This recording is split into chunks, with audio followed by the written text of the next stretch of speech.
Guys, welcome to my channel. So आज आम्ही करणार आहोत परत एकदा नवीन लिप कॉम्बो. तर चला बघू.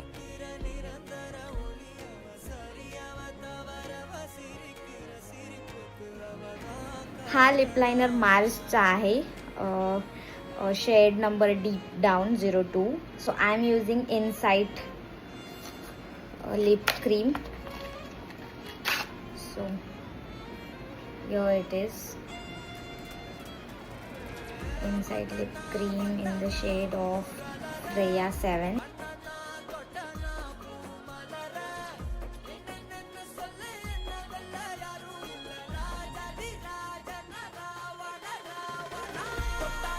सो ह्याच्यामध्ये आहे niacinamide, avocado oil and coconut oil, जे तुमच्या लिप्सला लॉंग लास्टिंग हायड्रेशन ठेवतं. सो हे दोन तुम्हाला प्रोडक्ट्स हवे असतील तर कॉमेंट करायला विसरू नका. बाय.